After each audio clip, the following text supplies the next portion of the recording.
The chord progression is pretty simple. It's E minor to G to A. Relatively speaking, we're playing the 1 chord and its flatted 3rd and 4th. And on the 4 chord A, we're doing the exact same thing. We're playing A to C to D. C and D are the flatted 3rd and 4 chord of A. And on the 5 chord B, B7 or B power chord, we're playing B to D to E. So I'm making use of the open strings as much as possible. Starting off with the open E bass and the top 2 strings E and B. Then a G5 chord, followed by an A5 chord, and then with a pull-off to the open strings. Now the open strings D and G, so pulling off those 2 strings D and G, are a G power chord, making the complete progression E minor to G to A to G. The second time around, I'm harmonizing this progression by changing the top note of the chord voicings.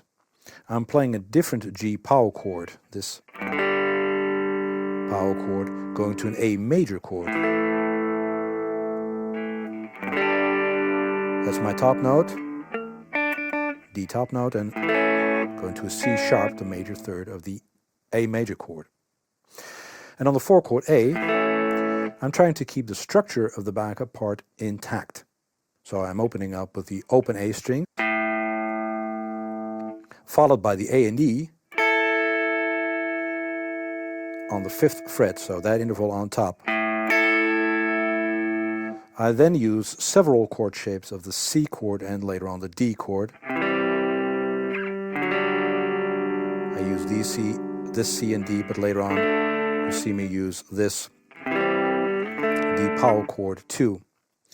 So that is your C chord voicing, and at some point I'm adding the G note on top too.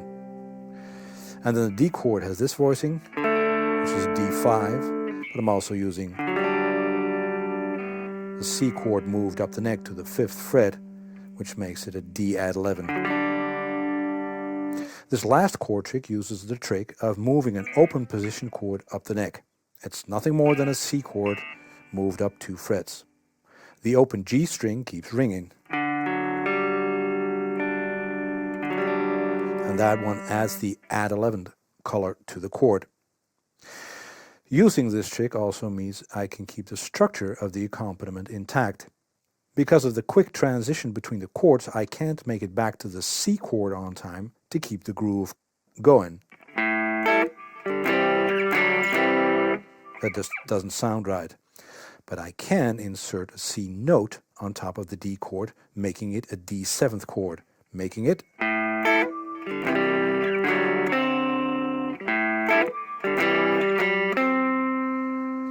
our ear does the rest and fills in the blanks. And on the 5 chord B5, I'm playing the bass note B on the 7th fret on string 6 and adding on the top the interval on strings 1 and 2.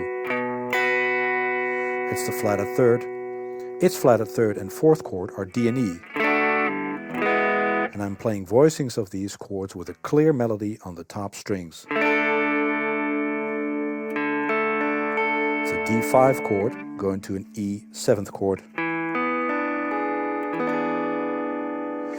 Now this kind of arranging with chord tricks is a bit of a puzzle, but the result is great.